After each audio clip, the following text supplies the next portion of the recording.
क्योंकि किसी भी देश का विकास देखना हो तो वहाँ के परिवहन साधनों का विकास देखना पड़ता है, वहाँ की सड़कें देखनी पड़ती हैं, वहाँ का आवागमन का साधन देखना पड़ता है। तो आज की तारीख में पूरे भारत में जिस तरह का रेल का विकास हुआ है, हर महीने के अंदर किसी न किसी रेलवे स्टेशन का उद्घाटन आदरणीय प्रधानमंत्री मोदी जी से आप कराते हैं। ऐसे हमारे सबके अजीज और पूरे देश में आज की तारीख में बहुत लोकप्रिय है। जो भी ट्रेन में बैठता है आपको याद करता है, आपको दुआएं देता है। ऐसे श्री अश्विनी वैष्णव जी, राजस्थान सरकार के हमारे मंत्री भाई जोगाराम जी पटेल साहब जो जयपुर के प्रभारी भी हैं, हमारे सहकारिता मंत्री भाई गौतम दत्त जी, हमारी बहन मंजू जी, हमारे प्रदेश के महामंत्री और इस कार्यक्रम के सह संयोजक भाई ओम प्रकाश भड़ाना जी, बहन स्टेफी जी, हमारी मेयर बहन कुसुम जी, हमारे अभियान के रेखा राठौड़ जी, और मंच पर हमारे बैठे पीछे पांचों मंडलाध्यक्ष और सामने उपस्थित जयपुर शहर के प्रमुख व्यापारी गण, जो उद्योगपति गण, हमारे कार्यकर्ता साथी बहनों और भाइयों। आज मैं बहुत लंबी चौड़ी बात इसलिए नहीं कहूँगा कि मंत्री जी का शेड्यूल बहुत टाइट है और मैं अगर बात करना शुरू करूँगा तो लंबी बात हो जाएगी और आप सब लोग मुझे सुनने नहीं आए, माननीय मंत्री जी को सुनने आए। तो मैं अपनी बात को बहुत लंबे शब्दों में ना कह के इतना सा कहूँगा, हमारे बीच जयपुर की लोकप्रिय सांसद हमारी बहन मंजू शर्मा जी बैठी हैं, मैं उनसे निवेदन करता हूँ सीधा वो आएँ और मंच पे अपनी बात रखें और उसके बाद हम सीधे माननीय मंत्री जी को सुनोगे। जय भारत, जय हिंद।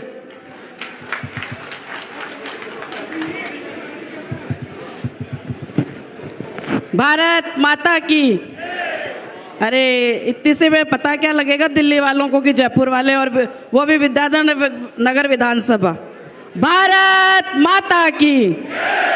आज के इस आत्मनिर्भर भारत के संकल्प के कार्यक्रम में हमारे दिल्ली से पधारे मेरे बड़े भाई, और जिनकी अभी अभी अमित जी ने जो बताया कि आप देश को, किसी भी प्रदेश और देश को आगे बढ़ाने में आवागमन के साधनों का बहुत महत्वपूर्ण योगदान रहता है।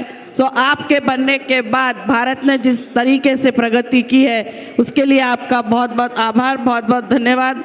बस मैं आज इतना ही बोलना चाहूँगी आप लोगों से, जितने आप लोग यहाँ उपस्थित हैं, आप लोगों से स्वदेशी अपनाने का, लोकल फॉर वोकल की बात करने का आज यहाँ से आप सब संकल्प लेके जाएं। आने वाले त्योहारों में जो भी चीज़ काम में आती है वो सब स्वदेशी हो। मेरे देश की मिट्टी और मेरे भाई, मेरे पिताजी, मेरे बेटे, सब की जिसके पसीने की खुशबू जिस वस्तु में आती है उसको काम में लेना है। आज ये संकल्प लेकर के जाएं। इतनी ही बात करके मैं अपनी वाणी को विराम दूंगी, क्योंकि हमको आज मंत्री जी को सुनना है और मंत्री जी के पास समय बहुत कम है। आज उन्होंने सुबह से भोजन भी नहीं किया है, अपने कार्यक्रमों में लगे हैं और जल्दी उनको एक अर्जेंट मीटिंग में जाना है। सो मैं आप सबका बहुत बहुत आभार, बहुत बहुत धन्यवाद करती हूँ। मुझे यहाँ बुला के आपने सुना। भारत माता की। आदरणीय सांसद जी, आपको बहुत हृदय से आभार।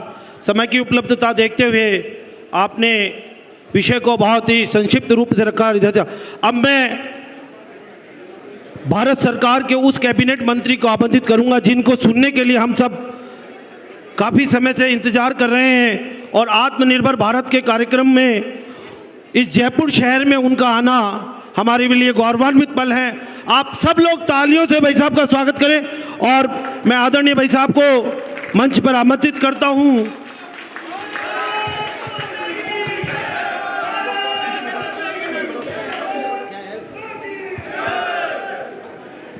आज इतनी बड़ी संख्या में उपस्थित होकर आप सब ने जो भारत को आत्मनिर्भर बनाने का संकल्प लिया है, सबसे पहले आप सबका अभिनंदन, आप सबका अभिवादन।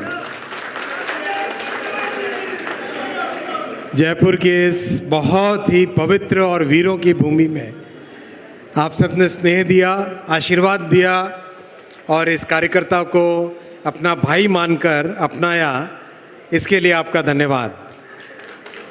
साथियों, हमारे इस मंच पर बड़े बड़े नेता विराजमान हैं। मैं सम्मानित मंच कहकर, सबको सम्मानित मंच कहकर प्रणाम करता हूं, और जो सभी कार्यकर्ता बंधु और बहनें यहाँ पर उपस्थित हैं, आप सबको मैं बहुत बहुत नमस्कार, अपना बहुत बहुत अभिवादन करता हूं। आज हम यहाँ पर हमारे देश को, भारत को आत्मनिर्भर भारत बनाने का संकल्प लेने के लिए इकट्ठे हुए हैं। हम सब जानते हैं 2000 वर्षों तक, जब से समय की कल्पना शुरू हुई, जब से इतिहास लिखा जाना लगा, तब से लेके 18वीं शताब्दी तक भारत दुनिया की सबसे बड़ी आर्थिक ताकत रहा है 2000 वर्षों तक। 2000 वर्षों के बाद में एक समय ऐसा आया 250-300 सालों का, जिसमें भारत की परिस्थिति कमजोर हुई। हम सब जानते हैं क्यों कमजोर हुई। हम एक गुलामी के कालखंड से निकले। उस गुलामी के कालखंड में हमें अपने स्वधर्म को, अपनी संस्कृति को, अपने कार्य पद्धति को, अपने उद्योगों को, अपने हाथों की इस ताकत को गुलामी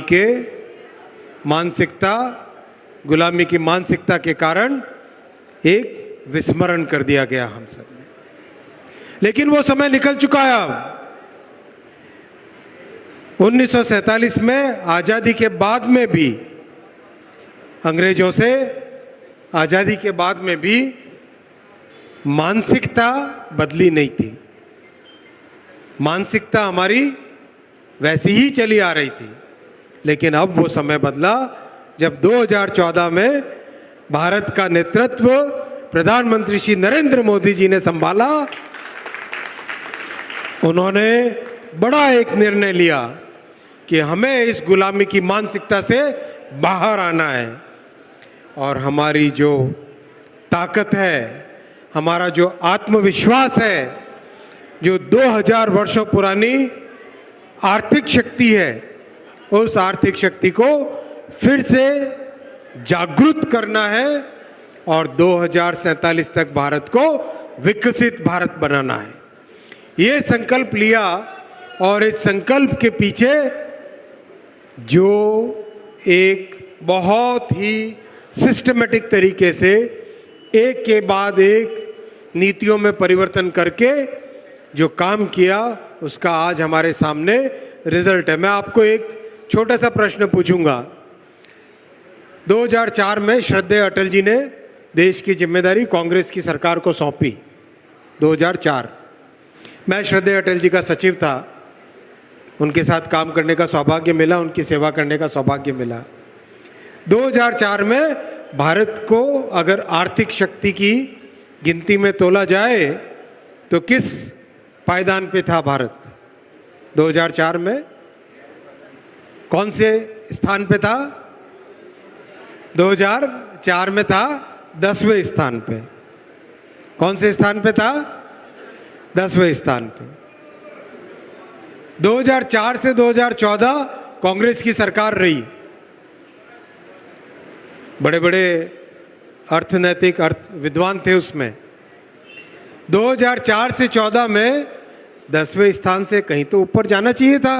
10 साल का पीरियड, 8वें पे तो आना चाहिए था, 7वें पे तो आना चाहिए था। नहीं, 2004 से 2014 तक 10वें स्थान से वही 10वें स्थान पे रहे। जो 10वें स्थान पे 2004 में श्रद्धेय अटल जी ने अपनी जिम्मेदारी कांग्रेस सरकार को सौंपी थी, उसी 10वें स्थान पे, यानी कांग्रेस के वो 10 वर्ष, यूपीए सरकार के 10 वर्ष जो भ्रष्टाचार में एक तरीके से पूरे वो 10 वर्ष देश के वेस्ट हो गए। 2014 में देश ने अंगड़ाई ली, नेतृत्व बदला, एक सशक्त नेतृत्व दिया, एक विजनरी नेतृत्व दिया। परिस्थितियां बदली। पहले 10वें से 9वें स्थान पे आए, फिर 8वें पे आए, फिर 7वें पे आए, फिर 6ठे पे आए, और जिस देश ने हमको 200-250 वर्ष गुलाम रखा था, उसको पीछे छोड़ के 5वें स्थान पे पहुंचे। लेकिन वहां पे रुकना नहीं है। इस वर्ष हम चौथी बड़ी अर्थव्यवस्था बनेंगे। अब आप सोचेंगे कि भारत इतना बड़ा आर्थिक ताकत बनता है, आर्थिक शक्ति बनता है, ये गौरव की बात है। लेकिन हमारे जीवन में क्या परिवर्तन आया? स्वाभाविक है यह प्रश्न। जयपुर में क्या चेंज आया, राजस्थान में क्या चेंज। साथियों, जब देश की अर्थव्यवस्था बड़ी होती है तो हमारे आर्थिक संसाधन बड़े होते हैं, हमारे पास काम करने की शक्ति बढ़ती है। मैं एक उदाहरण दूंगा आपको। जब भारत 10वीं आर्थिक शक्ति था 2014 में, तब रेलवे का राजस्थान के लिए बजट होता था मात्र 680 करोड़।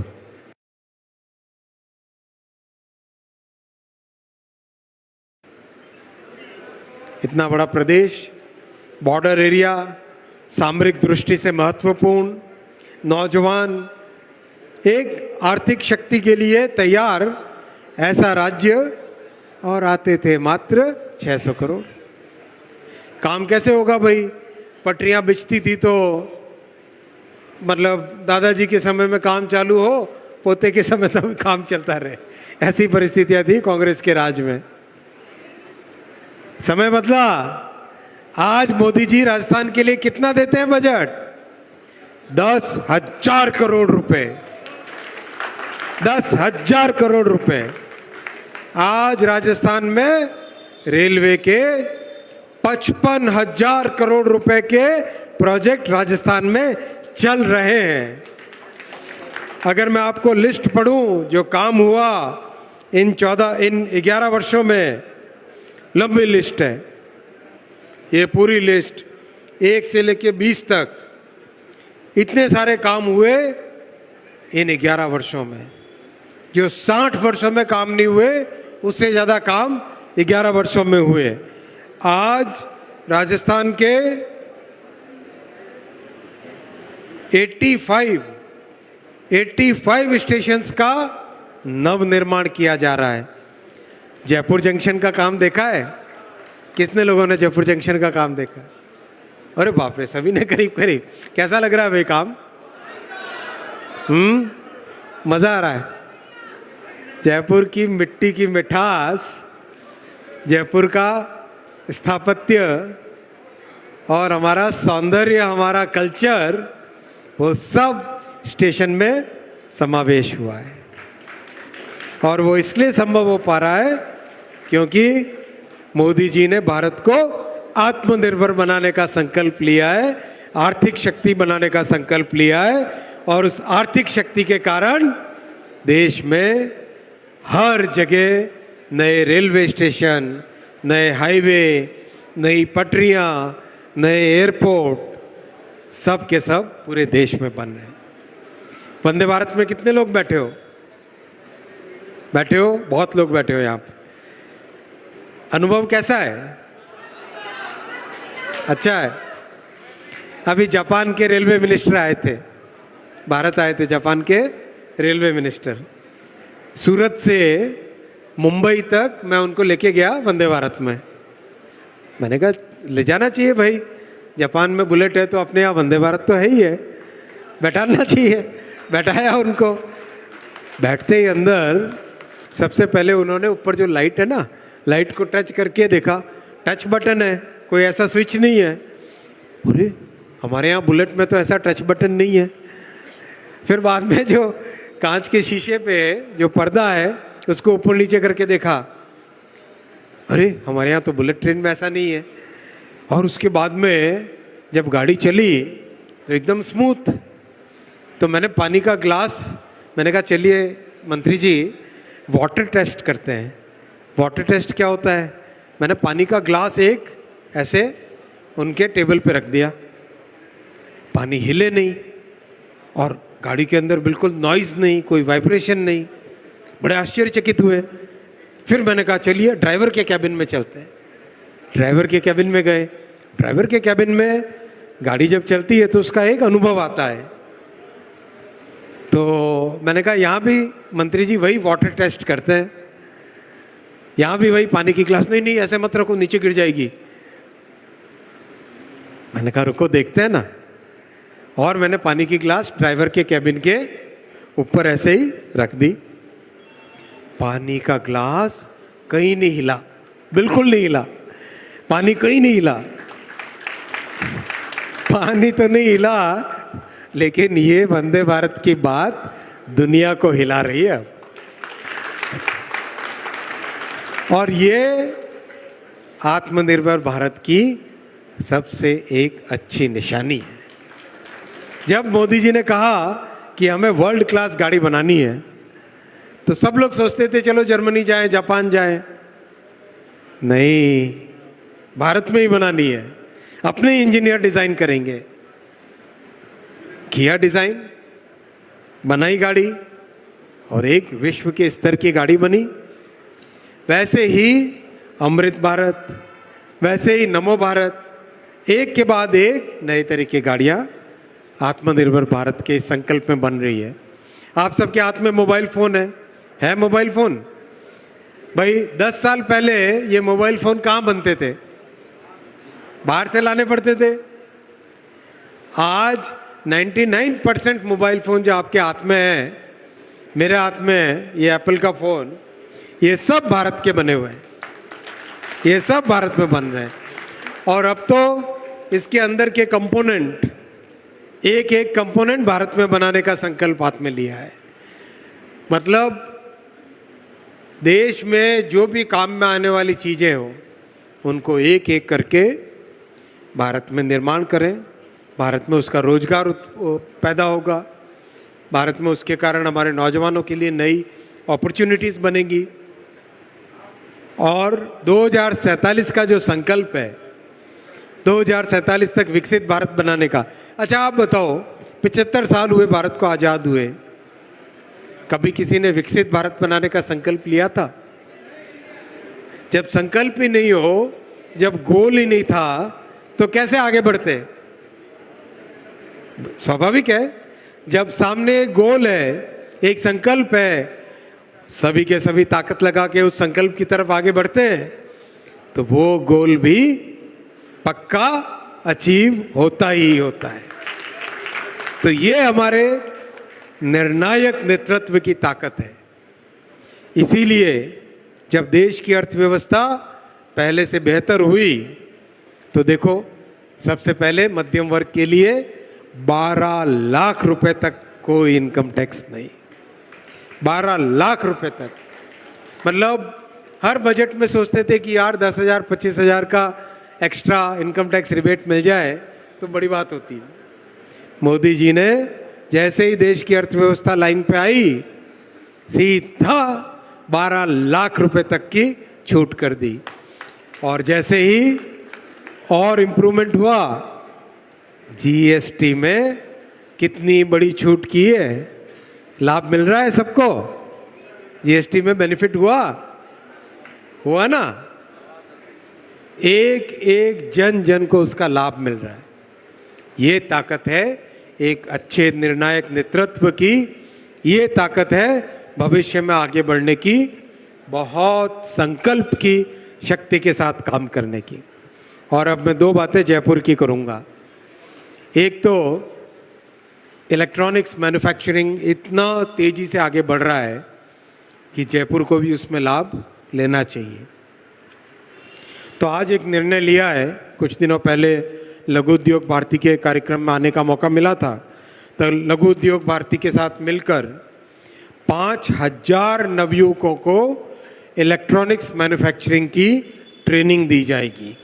5,000 सीधे उनको अच्छे रोजगार मिलेंगे, काम मिलेगा और उसका लाभ अपने परिवारों को मिलेगा। दूसरा, आईटी का जमाना है। जैसे अभी हाल ही में आपने गूगल के एक बड़े निर्णय का नाम सुना होगा, न्यूज़ पढ़ी होगी। अपने जयपुर में भी बड़ा एक एआई हब बने और डेटा सेंटर बने, वैसा एक प्रयास किया जाए। मान्यवर मंत्री द्वय बैठे हैं हमारे साथ, माननीय मुख्यमंत्री जी के साथ भी मैं विषय रखूंगा कि जल्दी से जल्दी ज़मीन मिले या फिर रेलवे की ही ज़मीन कहीं पे मिल जाए, किसी न किसी तरह से प्रयास करके जयपुर में एक आधुनिक एआई डेटा सेंटर का निर्माण करेंगे, जिससे हमारे नौजवानों को लेटेस्ट अपॉर्चुनिटी में भाग लेने का मौका मिले।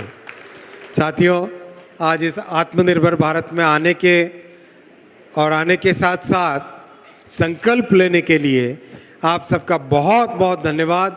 सभी कार्यकर्ता बंधु हर घर तक ये विषय पहुंचाएं, हर व्यक्ति तक इस विषय को पहुंचाएं और आत्मनिर्भर भारत के इस संकल्प में जो कुछ भी हम अपने आप अपने अपने क्षेत्र में जो कुछ भी कर सकते हैं वो सब कुछ करें। आप सबको मेरा बहुत बहुत अभिनंदन। भारत माता की।